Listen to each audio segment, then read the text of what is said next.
Welcome to the Deven Cripe Podcast, episode 3. And today we are talking about the beliefs that are holding you back from becoming the man or woman you are meant to be, who God is calling you to be.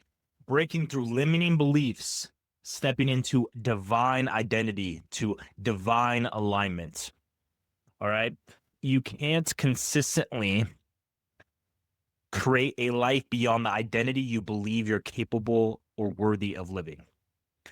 Human beings will do anything and everything to live in alignment with who they believe they are and to not live in alignment with who they believe they are not. Simply put, if you believe are poor, you will always be poor. If you believe you are depressed and sad or an angry person, that is the emotional life that you will live your whole life. If you believe that you are of God and divine faith, then you'll live that. If you believe you're an atheist and God's not for you, God doesn't love you, you will live that. If you believe you're somebody who's overweight and always will be, your behavior will support that and you will live in alignment with that. If you believe you're an athlete, somebody who's fit and vital and youthful and lean, you will live in alignment with that. This is more than just the conscious mind, meaning your thoughts, because that comes from your subconscious. This is deeper. This is something that you're not aware of. You are living it out. But the thing is, these aren't your thoughts. These aren't your identities. These were programmed like a computer into your brain through your life, through your childhood, through your upbringing, through your entire life up until this point. Until Carl Jung, until the subconscious becomes conscious, you will live out your subconscious and call it fate, call it destiny. I'm paraphrasing Carl Jung. Until you become aware of what's running on in the back of your head, what are these identities that you're living out that you might have chose, most likely you haven't. They're most likely unconscious. You're going to live those out and you're going to call it amor fati, which means to accept your fate. You're going to call it your destiny and you're going to accept it. But when you become the captain of your fate, when you realize that you have the power to change your identity, to change your belief system, then you become the creator. God, the universe, Jesus, whatever it is you believe is the creator of everything, a divine creator. You are a part of creation. Therefore, you have the power to create. When we look at humanity, when we look at all the beautiful things humans have made, we've made languages, religions, cultures, stories, books, movies, skyscrapers, countries and nations, ships and airplanes and rockets. Human beings are creators. But creation does not come from fear. Creation does not come from a limiting belief that you are broke, that you are limited, that you are fat, that you are dumb, that it doesn't come from depression and sadness. It comes from courage. It comes from I have the power to create, right? And so it starts at the identity belief system. Will Smith, right? I think in The Pursuit of Happiness, the movie, Will Smith. If you believe you can or you cannot, I forgot where it's from. There's nothing new under the sun. The good book, the Bible talks about this. Ecclesiastes, King David, there's nothing new under the sun. In The Pursuit of Happiness, if you believe you can or cannot, both will be true. If you believe you can be wealthy or not, it will be true. You believe you can get in great shape, lose 30, 100, 200 pounds, get abs, build muscles, live to 100. You believe you can? You can. If you believe you can't, you won't. You believe you can be a phenomenal husband, father, or phenomenal wife, mother. You will. If you believe you can't, you won't. It starts with the identity. It starts with the belief system. It's called Think and Grow Rich. It's called Cybernetics. It's called The Magic of Thinking Big. Those are 3 huge personal development books. They're science-based. The mind. It starts with a thought. It starts with the mind. And therefore, it manifests into reality.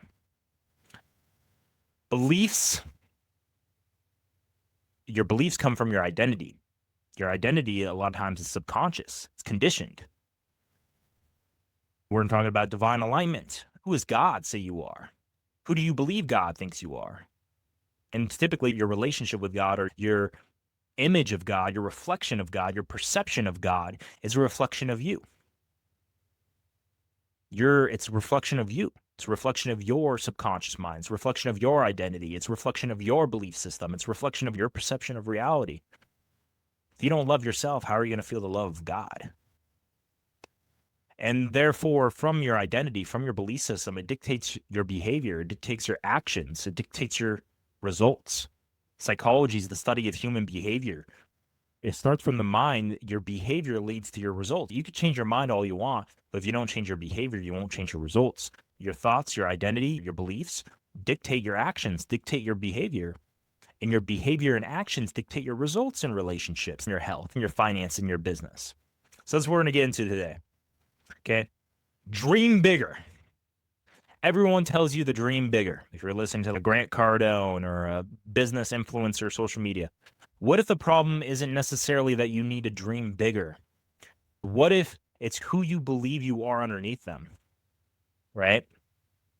Because a lot of times when working with myself and clients is your dreams, your goals, your vision is a reflection of you. It's a reflection of your perception. It's a reflection of your identity, who you believe you are, what you believe you're capable of. That's your belief system. That's the story you tell yourself, about life, about who you are, about who you could be, about who you are not. So until we begin to reshape who you believe you are, start reshaping, conditioning your subconscious mind, and start changing your belief system about how the world is, what you're capable of, who you are, how people work, how things work, your vision, your dreams, your goals, your aim is going to be limited from the reflection of your perception that is the reflection of your identity and your belief system. So that's where we start when it comes to creating a vision. So you can have the biggest goals in the world, but you're full of shit. I'm going to be a millionaire. You don't believe you could be, and you're not going to take the action like it, so you're not. And so you say it, but you don't believe it. I'm going to change the world. I'm going to make all this positive impact, but you don't see yourself as a leader. You have limiting beliefs that hold you back from actually doing what it would take to make a huge impact. I believe I'm going to get married and have these children, but you have an identity and belief systems that aren't in alignment. There needs to be alignment between your identity, your belief system, your values, and your vision and goals. When everything's in alignment, that's what we call manifestation. So that's why people are moving smoothly versus friction, because there's missing pieces. Things are in alignment. Just like a car, if it's not in alignment, it's hard to steer, right? But underneath those goals, you believe you're not worthy. You believe you're not disciplined. You believe you're not capable. You believe you will fail. You believe you're not good enough. People like me don't become successful. People like me aren't fulfilled. People like me aren't happy. People like me don't have a relationship. People like me aren't influential. People like me aren't true leaders. People like me aren't salesmen. People like me don't make money. People like me aren't wealthy. People like me aren't happy and enjoyable and have fun and adventure. If you have these limiting programs, CD discs, viruses, terrorists inside your mind, they're not you. They're fucking programs. They're viruses. They're not you. You caught a sickness. You caught an illness. Somebody else gave you their limiting belief. I'll share a story before we get into this. My father, when I was 16, 17 years old, I remember this vividly. It impacted me a lot. I was about 17. I forgot where I made the money, but I was working. I worked at Dunkin' Donuts. I worked at a grocery store. I was hustling. I was making money. I did a lot of different things for money, different jobs. And I made $500. I had $500. I invested $500 into this program, Ty Lopez. It's marketing. Maybe you guys are familiar, social media influencers, right? This was almost a decade ago. And I invested $500 and I was going to get into social media marketing agency, right? I was going to go to businesses and, hey, I can help your business. I can start a Facebook business page. I can run ads for you. I can do social media posts. I'll do it for you. Even though at the time, obviously, I didn't know what I was doing, but as a kid, growing up in the generation of Facebook and Instagram and Snapchat and all the social media stuff, and also spending $500 to get this course on how to do it, how to run ads. I was all hyped up. I was like, yeah, I'm going to do it. I'm going to do this. And my father, I was living in Carson City, Nevada at the time. And he's like, who do you think you are? Nobody's going to listen to you. You're just a kid. You're just 17. Nobody's going to do business with you. Nobody's going to. And I remember how much that broke my heart at the time. And that limiting belief that my father had was a reflection of him. It was a limiting belief he had that he was given from somebody else, most likely his father. And he gave that to me. A sickness, a parasite, a belief system, a belief, a CD disc into my mind. Seed of doubt, seed of fear, the seed that's not possible. Therefore, I did not pursue that. Therefore, I did not become successful. Therefore, I did not get no results. So this is a testimony for that. If you have kids, if you're influence of younger people or just people in general, be very careful. It talks about in the Bible. Life and death is in the power of the tongue, right? You want to speak life into people, light, positivity. I believe in your growth. I believe it is possible. I believe in you. I appreciate you. You can do it. Not death, not limiting beliefs. All right, so the premise of this episode. Today we're talking about breaking limiting beliefs, keeping you stuck and stepping into the identity of the person God is calling you to become. God, the divine, the universe, infinite intelligence, the source, whatever words resonate with you. I say these different words because I want to serve whoever, love my neighbor, love humanity, love people, regardless of your worldview, your belief system, your faith. I'm here to serve you. People have neuro-linguistic programming. People associate different pain and pleasure to different words. So maybe God doesn't resonate with you. Maybe it's divine. Maybe it's the universe. Maybe it's the source. Maybe Jesus is the word that's your embodiment. That's who you follow, right? Some people have negative neuro-association with the name Jesus or with the word, the Bible, or with whatever these words. So I use these languages because I wanted to impact. I want to love my neighbor. I want to serve all of you watching this right now. Regardless of your worldview, regardless of your belief system, your faith, or lack thereof, even if you're an atheist, you have faith. You put your faith in materials, you put your faith in science, you have faith, you're practicing faith. It's just where are you placing that faith? That's for a different episode, different conversation. Now I already shared a personal story about that with my father, right? And how that dictated, right? But I'll give another testimony for a positive belief. One time I invested $10,000 into a business mentor named Cole Taylor. Shout out Cole Taylor. He used to be a pastor. Then he was going to college for business. Then he got into the fitness and health space, building an online fitness business, built a 7-figure fitness and health business, helping people in their health. Now he does lots of business scaling coaching. He's back to being a worship leader at a church and very great mentor of mine in a lot of ways. But business, I hired him $10,000 for business coaching. At the time, he was making over 100 G's a month. And I'm like, bro, teach me what you got going on. What's the strategy? What are you doing?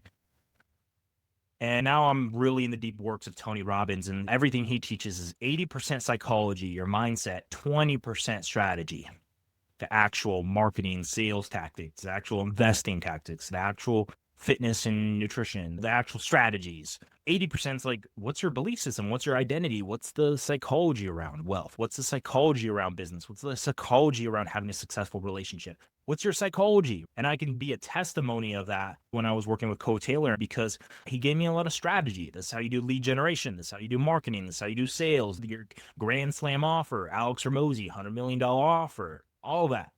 But a lot of it was the law of exposure. Once you're exposed, you cannot be unexposed.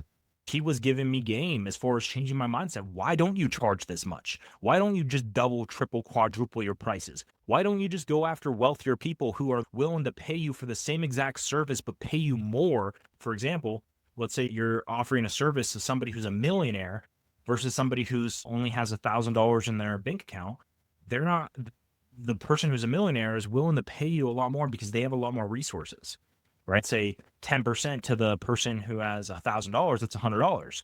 But maybe the person who has $1 million, they're willing to pay you 1%, which is 1,000 or 10,000, whatever it is. They're willing to pay you a lot more because they have a lot more. How you view the world is a reflection of self. How you view other people is a reflection of self. To a rare jewelry expert, He's willing to pay $10,000 for a rare ruby. But if you bring the same ruby to your neighbor who doesn't know anything, he's only willing to give you $10. Or a thrift store, maybe 100, maybe a pawn shop, they'll give you 1,000. But you go to a rare ruby expert, they can see the value of the ruby, of the diamond that you're bringing in. They're willing to give you $10,000. It's a reflection of who you are. People can only see your value to the level of growth they have, the spiritual growth they have, the personal growth they have. They only see you. When I was able to work with Cole Taylor with business, he was able to speak a lot of life into me and help me establish an empowered business identity and empowering belief systems that helped me have success in business, right? An event happens, right? With influence, we attach a meaning to it. Meaning becomes a belief. Beliefs become the stories. Stories are an accumulation of a whole bunch of different beliefs. That's why stories are very powerful, right? There are a whole bunch of beliefs in there. Stories become an identity. If you tell your story, what's your story that you tell yourself? Are you telling yourself an empowering story about your life or a disempowering? An empowering story about your relationship or a disempowering one? An empowering story in business or a disempowering one? Identity influences behavior, right? Human beings will do anything and everything to live in alignment with who they believe they are, okay? Your past may explain the identity you built. It doesn't have to determine the identity you carry forward. Right? Your past does not become your future unless you live there, right? You can see on your personal spiritual evolution, you weren't the same person you were 5, 10, 20 years ago. Maybe you are, and that's something you should be questionable about, because if you're really about growing and living and becoming and being your best, you shouldn't be the same person you were a year ago, 5 years ago, 10 years ago. You should be better. You should be more spiritually evolved. You should be more emotionally mature. You should be more wiser. And I don't like the word you should. But if you're growing and evolving, you're shedding your old identity. You're being pruned. You're being sanctified, right? You're becoming more like Christ. You're becoming more like God. You're becoming more divine. Your will is aligned with the higher aim towards God. You're becoming more mature. You're becoming the highest version of yourself, right? I'm a completely different person than I was 10 years ago, a completely different person than I was 5 years ago. There's some similarities, but if you have been broke or poor your whole life, that doesn't need to be your future unless you continue to hold on to that story, hold on to that identity. If you've been obese, diabetes, unhealthy your whole life, not working out, not eating healthy, that doesn't need to be your present or your future unless you continue to live there, unless you continue to hold those beliefs and hold that identity. If you've been an alcoholic or a drug addict or addicted to porn or whatever your whole life, that doesn't need to dictate your present or your future unless you continue to hold on to that identity and those belief systems. Whatever it is, it could be your faith. If you've been an atheist or somebody who's a nihilist and somebody who's been depressed and doesn't see the coherence of life and have a meaning of life that transcends self, you don't have a faith or a spiritual belief that you practice or believe in and live by, that doesn't need to dictate your present or future unless you continue to hold on to that identity and belief system. Your history matters. You can learn from your history, but history doesn't repeat itself. It rhymes, right? But your history and your destiny are not the same thing, especially if you make a decision. Your decision creates your destiny. If you decide to make a different decision of what you're going to believe, of who you're going to be, of the identity that you hold, of the story you tell yourself, and therefore your behavior and actions and habits afterwards, your destiny will be different than your past. And your decisions create your destiny. So make different decisions, you'll get different results. But your decisions are typically a reflection of your identity and your beliefs of who you believe you are and what you believe you're capable of. So it starts in the psychology, it starts in the mindset. Change who you believe you are. Change the story that you're telling yourself. Break those limiting beliefs and build empowering beliefs and condition yourself because you've been conditioned. You've been thinking those thoughts. You've been having that identity for so many years. You've been thinking that. You've been doing so many reps condition your mind that way that it takes a massive pain association to that limiting belief, those limiting identities, massive pain with those, the Dickens process, massive pain. And then you need to associate massive pleasure to the new beliefs, the new identity that you're beginning to establish and condition it, rehearse it, practice it, condition it every single day, with emotional intensity. This is who I am. I am a man of God. I am a child of God. I am wealthy. I'm emotionally wealthy. I'm spiritually wealthy. I'm financially wealthy. I'm healthy. I'm fit. I'm youthful. And not only say it like an affirmation, I'm healthy. I'm beautiful. I'm worthy. No. Say it like you mean it. Say it with intensity. Say it with emotion. Say it with conviction. It's the emotional intensity, meaning you feel it. It's in your biochemistry. It's in your body. It's in your physiology. It's in you. It's not, it's, and you actually do the opposite. I condition myself. Instead of me saying, I'm angry, I say, I'm angry. And then I condition, I'm peeved. I'm peeved. Because your logistics change your biochemistry, right? If you think you're angry, you're hungry. Right? I don't want to feel that. I'd rather be, I'm angry. No, I'm peeved, brother. I'm peeved. I don't feel that emotion. Right? So, the limiting belief loop. An event happens. You associate a certain story, a certain meaning to what happened in life.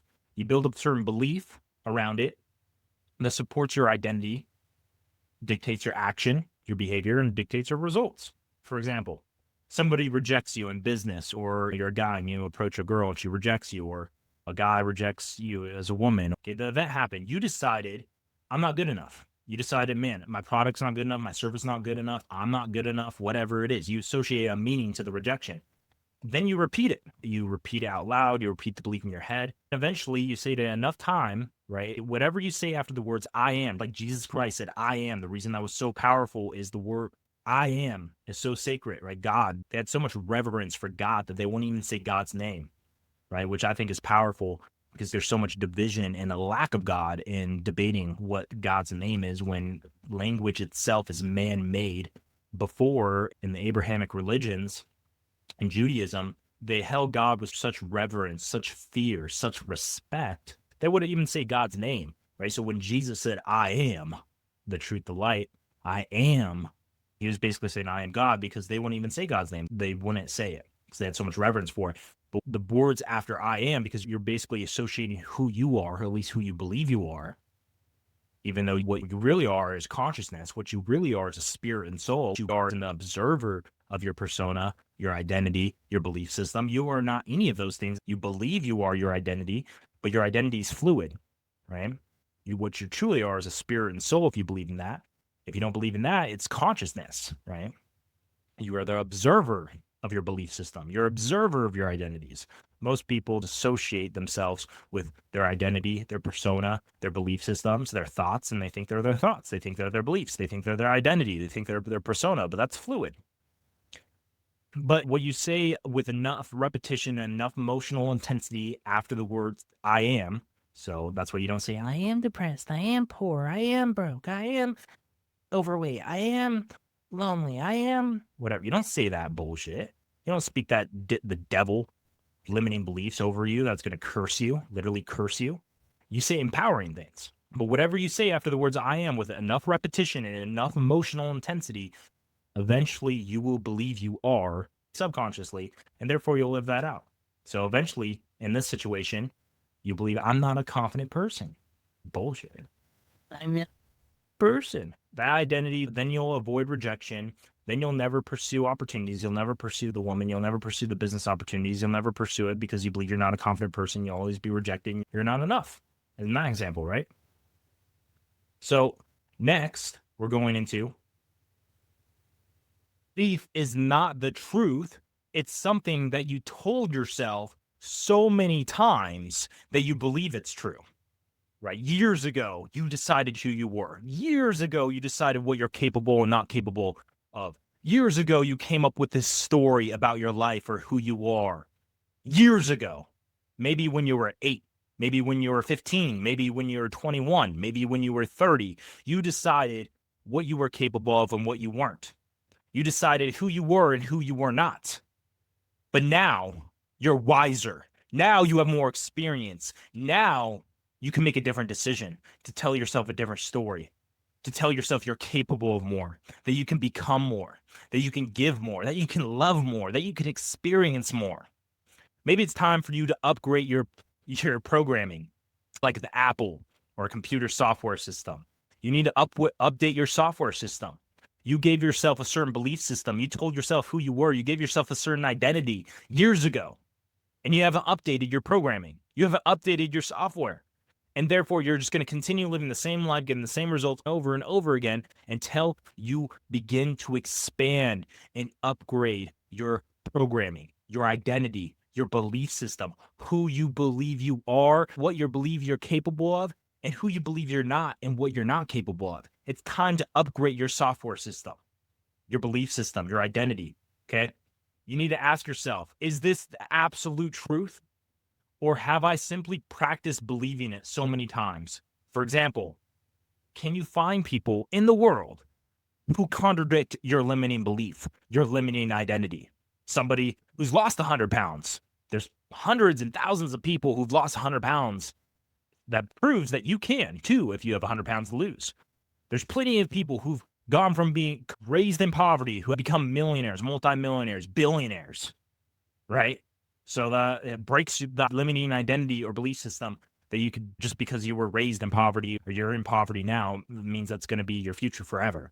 There's people who've had lonely relationships that have been alone for so long, and then they had a shift. They shift their identity, they shift their belief system, they shift their behavior, and they found the love of their life. And now they have a beautiful, romantic, lifelong partnership in marriage or partner, whatever relationship they have, right? There's plenty of examples that show you that your beliefs and your identity is not objectively true. You are choosing to believe that, and you have the power to choose something different, to believe something different. Then you just need enough repetition and emotional intensity that you can change it. Neuro-linguistic programming, you need to associate so much pain towards your old limiting identity, your old story, your old limiting beliefs. That is how much it's costing you, all the pain it's costing you, all the lost opportunities it's costing you. And you need to associate massive pleasure to the new identity, the new belief system, the new story that you're going to believe in. And then you need to condition it every day with enough repetition and enough emotional intensity, embodying it inside your body, inside your physiology, inside your biochemistry. You're like, yes, I am confident. I am rich. I can, I will, I must. You can do it, right? So, next, your questions. Your brain will answer whatever questions you repeatedly ask it. So be very careful what you're asking. You want to change your life, change the quality of your questions. Stop asking yourself shitty questions. You'll stop getting shitty answers. Start asking yourself better questions and you'll get better answers. Instead of asking, man, why am I depressed? Why am I lonely? Why am my life suck? Why am I so broke? Why am I so poor? Why am I so overweight? Why am I alone? Why can I not find the one? Those are shitty questions. Your brain is like a computer system. You're prompting it like you're prompting ChatGPT or Claude or Grok or AI, Gemini. You're prompting it a shitty question. You're going to get a whole bunch of shitty answers. And guess what? That's what you're going to focus on. And guess what? That's where focus goes, energy flows. But you don't experience life. You experience the life you focus on. If you ask those questions, that's what you're going to focus on. That's the life you're going to experience. Versus asking yourself empowering questions like, why am I worthy? Why am I a child of God? Why can I be wealthy? Why can I be successful? Why can I be fulfilled? Why can I enjoy this life? How can I enjoy, appreciate, and love even more who I am, what I'm doing, who I'm with, and the beauty of the infinite love that's in this moment? What is God doing in my life? What are the gifts in my life? Why am I happy? Why am I grateful? What am I proud of? Ask yourself empowering questions. You'll focus there.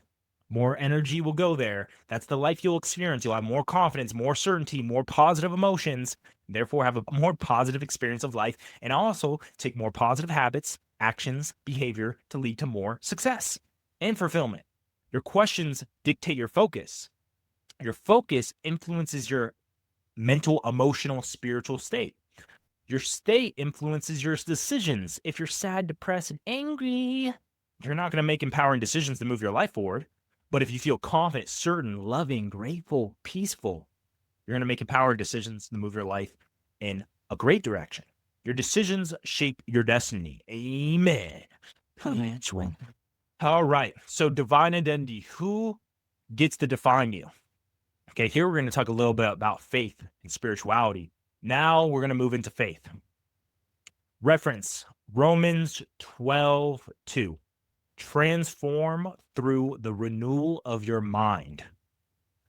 Ephesians 2:10, God's workmanship created for good works.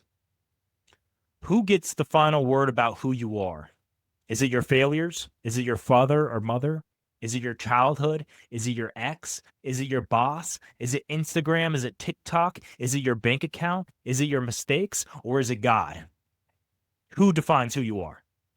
Is it other people? Is it social media? Is it your family? Is it your ex? Is it your bank account? What is it? Who defines who you are? Or is it God? Is it divine? Is it Jesus? Is it whatever you believe in? Is that who defines who you are? It's a question. Ponder, contemplate, pray, meditate. At some point, you have to decide, am I going to build my identity around my wounds, failures, and other people's opinions? Or am I going to believe what God says about me? Amen. Your past can inform you. It doesn't have to imprison you. Your beliefs can give you freedom or it can imprison you. Your identity can expand you or it can imprison you. Carl Jung talks about the shadow. We have parts of ourselves we'd rather avoid: fear, shame, anger, sexuality, jealousy, insecurity, need for approval, envy, validation, fear of rejection. Transformation isn't pretending these things don't exist. Transformation requires bringing them into awareness and taking responsibility for them and how we utilize them. The thing you're avoiding. Sometimes the part of yourself you're trying to hide is the exact part you need to confront before you can become free. What you avoid, you will not escape. You're avoiding the insecurity within you. You're avoiding your own sexuality. You're avoiding your anger. You're frustrated. If you're avoiding them, you're avoiding your fear. It's going to stay subconsciously suppressed. And eventually it will manifest in unhealthy ways. Versus learning to have a mature relationship with your sexuality, with your fear, with your anger, with your frustrations, with yourself, right? What gets suppressed, what gets avoided, gets amplified, truthfully, right? Growth from love doesn't mean avoiding uncomfortable truth. Love gives you enough security to face the truth without hating yourself for what you find. This is an important distinction, right? Jesus Christ is a great example. He confronted evil. He confronted hard conversations. He didn't avoid. He wasn't a people pleaser, right? When you're aligned with God, when you're aligned with truth, you have the courage to step up to difficult conversations, to difficult things. Fear works. Fear can make you successful. That's what makes it dangerous. You could be running away from fear your whole life. And that's what drives you for status, for accomplishment, success. Your fear of being broke or uncertain. Fear of poverty can make you rich. Fear of rejection can make you impressive. Fear of being unattractive can get you into incredible shape. Fear of insignificance can make you famous. But accomplishing something externally doesn't necessarily resolve you internally. That is where growth from love comes from. I must achieve so I can finally be enough. We need to move forward towards, I have intrinsic worth. I am made in the image of God. I am God's son. I am God's daughter. I'm a child. And because I love God, because I love myself, because I love other people, I want to grow. I want to serve. I want to turn into everything I can be capable of becoming so I can give more. Different places, right? One is coming from lack, and you're striving for things to make you worthy of God, worthy of love, worthy of fulfillment, worthy of life. Right? Versus one is I already am. And from that love, I'm going to be all I can be and become even more. It's a distinction. It's growth for love. I will become enough so I can finally deserve love. No. It's growth from love. I already love. I'm loved and valuable. Now let's see how much I can love, how I can become, how I can create, how I can contribute, how I can serve. That is one of the strongest ideas you can adopt in your entire life. Practical framework right now. I want you to grab a journal. Go on a walk. You're going to grab a journal. You can go on a walk, go into nature. You can do it in your bedroom. You can do wherever. I need you to identify. Step number one, identify. Step one, where are you currently stuck? In your career, your business, your money, your health, your faith, your relationships, your romantic relationships. What is it? Step two, uncover. Ask yourself, what would I have to believe about myself for my current behavior to make sense? So the current behavior you're having in your career, in your finances, in your business, in your fitness and health, in your relationships, in your romance, what would you have to believe? What limiting belief? What limiting identity would you have to believe for how your life's been going for it to make sense? Step three, question. Ask, is this objectively true? Where did I learn it? What experiences contradict this belief? What has this belief been costing me? The pain. Who would I become without this belief? Step four, replace. Don't create some fantasy affirmation you don't believe in. Find something more truthful and empowering. Old belief, I always fail. New belief, I've failed before, I learned from it, and now I can choose a different response now. Step five, divine identity. Ask yourself, who is God calling me to become? What does that man think? What does he believe? What does that man focus on? What does he say? What does he do? What does he tolerate? What does he refuse? What does he prioritize? Step six, prove it. Don't just affirm your new identity. Give yourself evidence. Don't just affirmations, your identity. I'm rich, I'm wealthy, I'm in shape, I'm fit. Don't just affirm it with words. Affirm it with actions.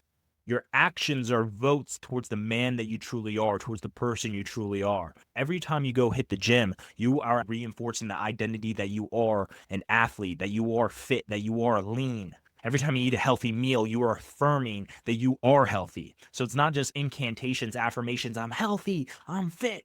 You're taking actions that affirm that identity statement.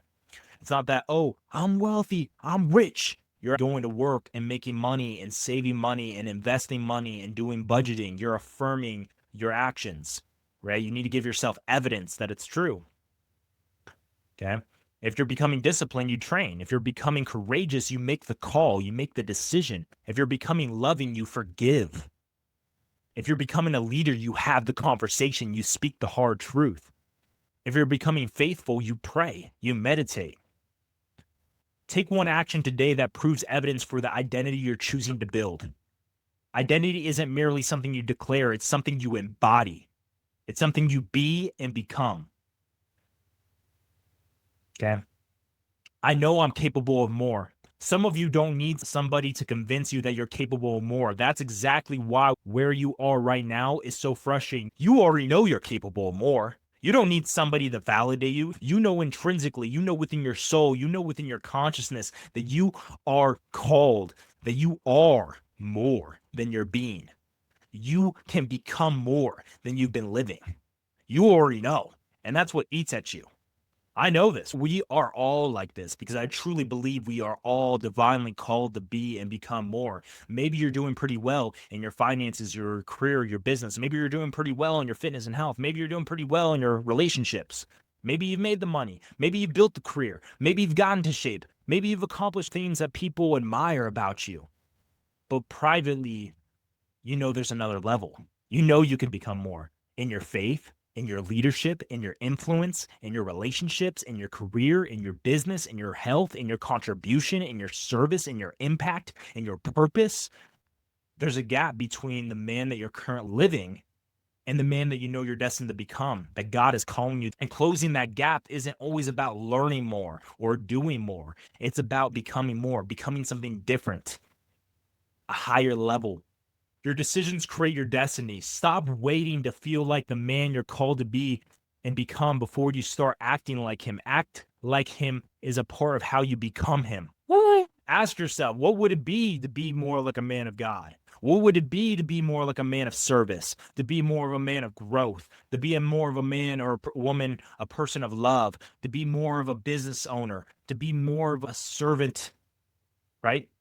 What would that look like? Step into it with courage. Step into it with confidence. Step into it with certainty. We cultivate character through repeated Action. That's Aristotle for you. You don't wait until you magically feel courageous. You repeatedly practice courage. You don't wait until you're disciplined. You repeatedly practice discipline. You don't wait until you're loving. You choose to repeatedly be loving. Beliefs, decisions, actions, habits, character, destiny. That's transformation, baby, my brothers and sisters. So the old loop is event. You place a meaning to it, belief, identity, action, result. The new loop is you know the truth. You know God. You know divine alignment. You know what beliefs and identity you need to embody. You know the actions you need to take. You build evidence by taking action. Therefore, you get results and you embody that identity. These reinforce the new identity that you say that you are. That's how you start changing from the inside out. Final change.